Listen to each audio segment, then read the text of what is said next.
Kalau kita terlampau banyak makan sayur, kamu tahu sayur kan, kobis kah, sayur bunga kah, apa-apakah, dia mungkin ada kesan kalau langsung tidak makan daging. Nah, kalau vegetarian bah. Tapi kalau terlampau banyak makan daging pun tidak juga boleh. Dia masih ada juga sayur, ada buah-buahan.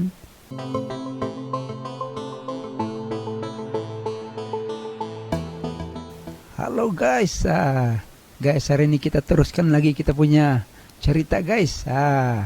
Sekarang kita berada di 2/4. Ini nah guys, yaitu kawalan inventory. Oke, hari ini kita akan cover 2.41, yaitu jenis-jenis inventory, dan kita akan sentuh juga itu kepentingan inventory.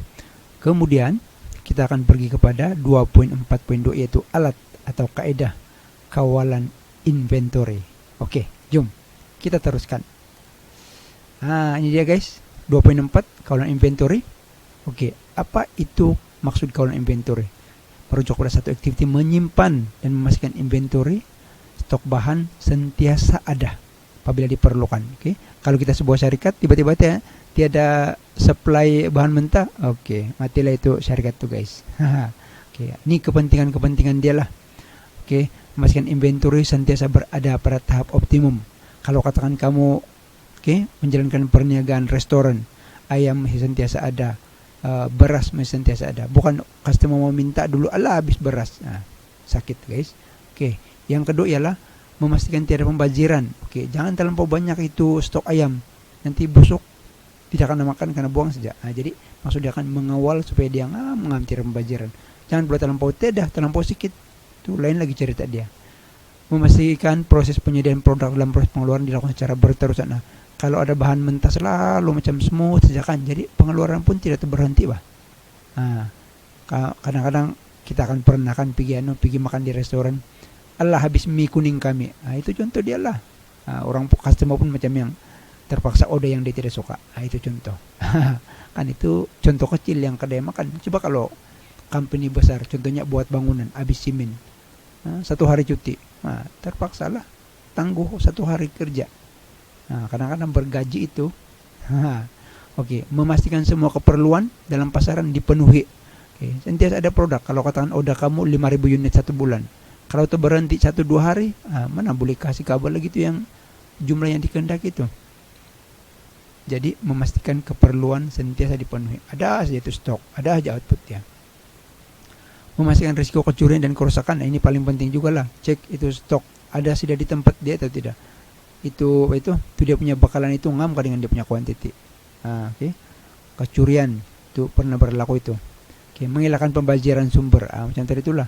Kalau katakan stok tiada output, tapi kalau terlampau banyak stok pula kemungkinan tidak terpakai. Simen terlampau lama dipakai sebab terlampau banyak yang diambil jadi keras. Kalau simen sudah keras, mana boleh kasih simen lagi, tidak boleh pakai, sudah terpaksa buang. Itu jenis inventory kita ada 4 jenis. Bahan mentah, kalau macam yang saya bilang tadi itu restoran, atau katakan kamu buat perniagaan itu membuat bangunan contoh dia. Jadi apa bahan mentah dia? Simen lah, besi lah, apa lagi, kayu-kayu lah untuk bikin tangga dia kah, contoh begitu, atau apa-apa. Produk separuh siap yang masih dalam proses transformasi. Produk separuh siap ini yang belum siap lagi betul, tapi masih dalam pembikinan. Contoh dia, kalau katakan buat bangunan, mungkin frame pintu kah, frame jendela kah yang belum siapkan, sedang dalam proses lah. Nanti kalau sudah siap betul kasih pasang, dia akan siap. Yang ketiga, produk siap yang bersedia untuk dipasarkan. Ini contoh dia kalau yang sudah siap betul, contohnya kalau katakan rumah lah, bangunan kan sudah siap, itu boleh jual. Contoh dia. Atau kalau alat elektrik, rice cooker sudah siap, boleh jual. Yang keempat ialah alat penyelenggaraan yang digunakan untuk selenggara mesin. Contohnya grease lah, minyak pelincir lah, atau apa-apa. Itu pun termasuk dalam inventory juga itu, karena jaga juga. Sebab mesin-mesin mana boleh berjalan kalau tidak minyak kah, tidak grease kah, tuti tiada kah. Itu perlu pikiran. Jadi ada 4. Kita pergi kepada alat atau kaedah kawalan inventory. Yang pertama, analisis ABC. Ingat, dia punya kata kunci kalau analisis ABC ini apa? Inventory dikelaskan Dikelaskan, dibagikan apa itu? Mengikut tahap ringgit. Tahap nilai ringgit, tahap penggunaan dia. Maksud dia macam mana? Semakin tinggi dia punya nilai satu tahap itu, maka semakin penting. Jadi dalam sini dia kasih kategori ada 3. Tahap E yang paling penting dan paling tinggi dia punya nilai, yang paling kerap digunakan. Tahap B sederhana penting. Dan tahap C yang jarang-jarang digunakan. Jadi apa tujuan dia kasih tahap-tahap ini? Jadi yang tahap E ini mesti dia kritikalkan, dia mesti cek setiap hari, setiap tutup office mesti cek ada atau tidak. Sebab dia sangat-sangat perlu. Kalau tidak, besok tidak berjalan. Itu mungkin yang C ini kurang penting lah, masih penting, tapi kalau berbanding dia hilang dengan E itu mungkin lagi taruh dia punya kesan. Jadi ABC ini ialah mengelaskan inventory mengikut nilai ringgit penggunaan dia. Tahap E paling penting, tahap B sederhana, tahap C kurang penting. Jadi E karena cek selalu, pastikan dia sentiasa ada. B sederhana, cek juga tapi tidak ada sekarang E. Dan C yang biasa-biasa punya. Itu dia punya yang kedua. Yang pertama. Yang kedua, model quantity pasangan ekonomi. EOQ, ini kan dia punya kependekan EOQ ini. Economic Order Quantity. Apa benda EOQ ini? Cerita dia begini. Mari. Kalau kita terlampau banyak makan sayur, kamu tahu sayur kan? Kobis kah, sayur bunga kah, apa-apakah, dia mungkin ada kesan kalau langsung tidak makan daging. Kalau vegetarian pun tidak boleh juga, dia mesti ada juga sumber-sumber yang daging. Tapi kalau terlampau banyak makan daging pun tidak juga boleh, dia mesti ada juga sayur, ada buah-buahan, macam itu. Jadi dia punya cabaran sekarang kan, macam mana kita tahu yang sayur itu sebanyak mana kita mau makan, daging itu sebanyak mana kita mau makan. Sebab dua-dua penting. Kalau terlampau banyak makan sayur, ini dia punya kesan lain. Zat besi tiadakah, apakah. Kalau terlampau banyak makan daging pula, langsung tiada sayur pun tidak juga boleh. Ada juga dia punya kesan lain. Vitamin C tiadakah, vitamin B12 kah, entah apakah. Begitu contoh dia. Jadi maksud dia perlu seimbang. Perlu seimbang di antara sayur-sayuran hijau dengan dengan daging. Jadi macam mana kita mau tahu mana dia punya label? Macam mana kita tahu sebanyak mana dia punya sayur, sebanyak mana dia punya daging? Sebab itu keluar yang segitiga untuk makanan seimbang itu. Kan apa dia bilang itu? Suku separuh. Macam mana itu? Saya pun tidak ingat dia punya ini. Saya pun tidak ingat sangat dia punya piramid makanan. Nasi macam mana, sayur-sayuran macam mana, daging macam mana, telur macam mana, karbohidrat macam mana, macam itu. Jadi ini maksud dia kan, inilah formula yang kita mau ikut kalau kita mau makan banyak mana sayur, banyak mana dia punya daging. Jadi ini kita dipanggil panduan pemakanan. Jadi EOQ ini pun cerita dia macam inilah dia punya keadaan. Macam mana itu? Begini. EOQ ini, saya kasih turun di sini. Dia macam ini. Kalau kita mau beli banyak quantity kan itu stok kita punya inventory. Kejadian dia ialah kita akan terpaksa menyimpan dalam kuantitas yang banyak. Terpaksa menyewa gudang lah, security dia lah. Kalau bahan-bahan itu perlukan sejuk baku kah, terpaksa beli es bok banyak-banyak kah. Jadi maksud dia kalau kita terlampau banyak beli stok, maka kita terpaksa bayar banyak dia punya kos karena menyimpan. Dalam PP ini dipanggil kos pegangan. Memegang itu itu stok itu karena kita menyimpan. Lampu perlu, bangunan perlu, orang menjaga perlu, dia punya kawasan pun perlu, dia punya icebox pun perlu. Itu kalau terlampau banyak kita order. Tapi kalau terlampau sedikit pula kita order, kita cuma perlu tempat yang kecil, icebox pun kecil, penjaga dia pun mungkin satu orang saja, bangunan dia pun mungkin kecil.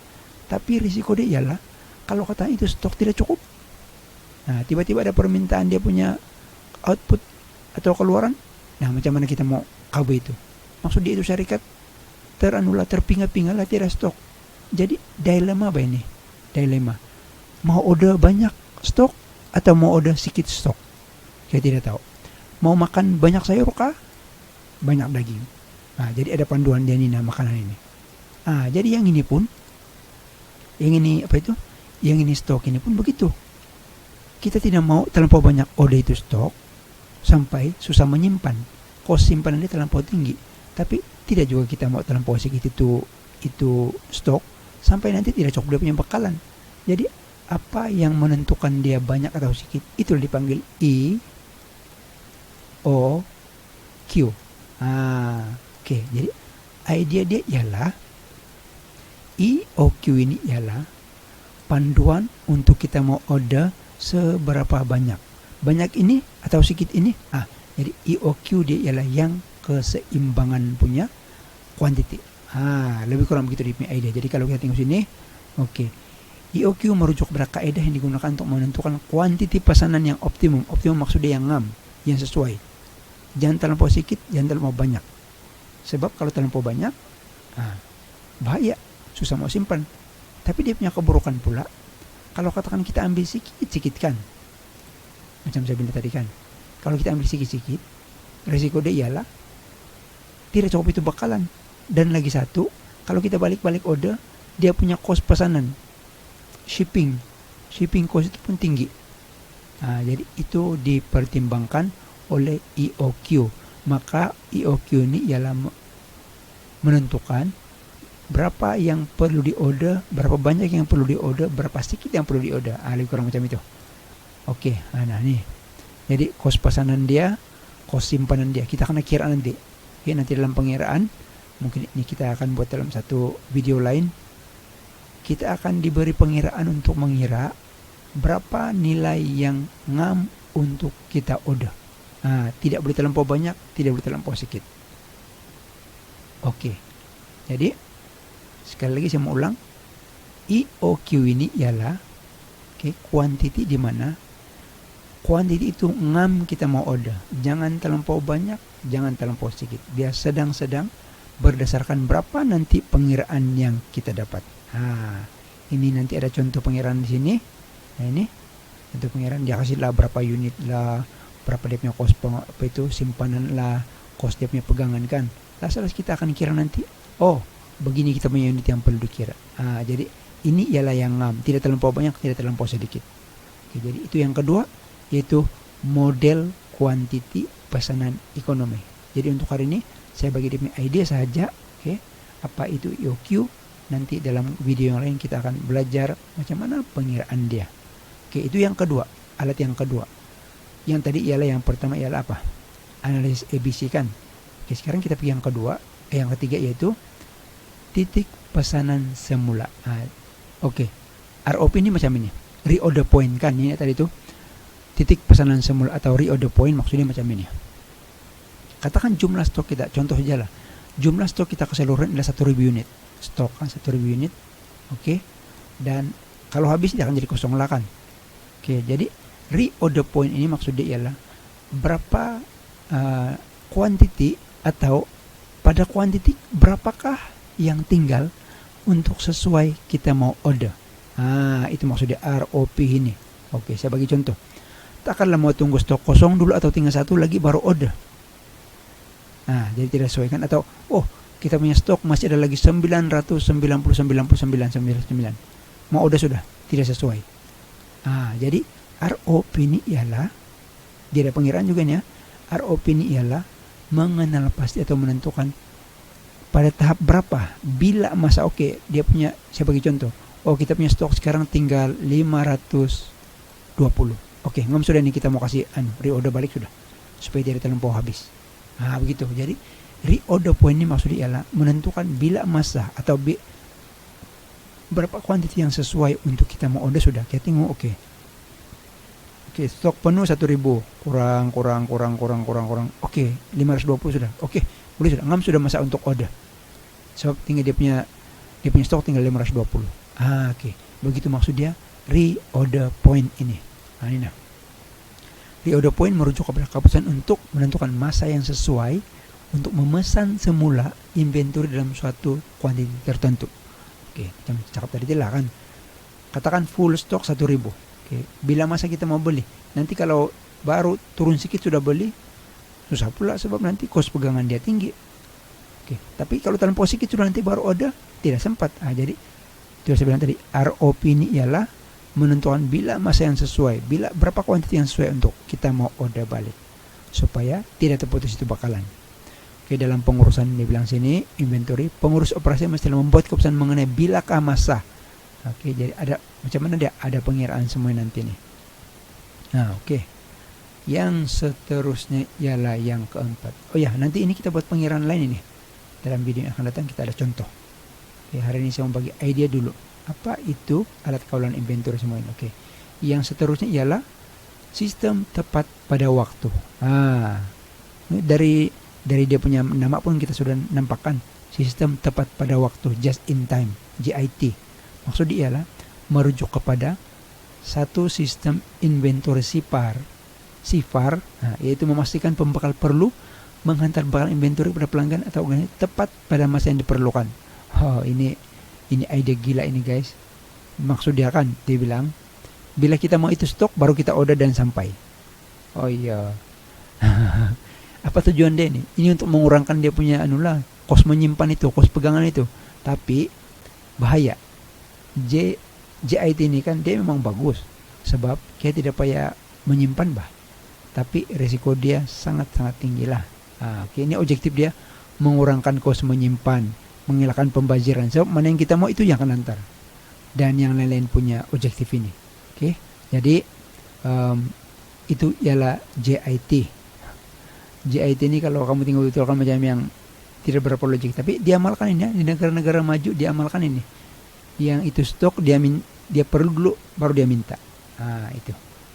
Oke, jadi hari ini kita sudah selesai apa yang kita mau target itu, yaitu jenis-jenis inventory. Ingat tadi itu ada 4, dan alat-alat ataupun alat kaidah kawalan inventory pun ada 4 juga tadi itu. Oke, analisis ABC. Kemudian yang kedua ialah model kuantiti pesanan ekonomi, EOQ. Oke. Dan yang ketiga ialah titik pesanan semula. Oke, dan yang keempat terakhir ialah sistem tepat pada waktu. Oke, jadi guys, itu saja kelas kita pada hari ini. Itu saja video pada kali ini. Nanti kita sambung dalam video yang akan datang. Oke, jangan lupa ulang kaji yang ini. Dan termasuk juga bab 1 yang kita sudah habis itu. Oke, ingat dia punya rekaman pengeluaran. Oke, kawalan quality. Oke, pendekatan kawalan quality. Sebab ini tajuk yang populer ini guys. Sangat dia sangat populer. Oke, jadi terima kasih karena telah mengikuti video saya. Selamat belajar dan selamat mengulang kaji untuk persediaan kuis kah, ujian kah, percobaan kah, dan seterusnya ada periksaan semester 1 kamu yang sebenar-benar. Oke guys, bye bye.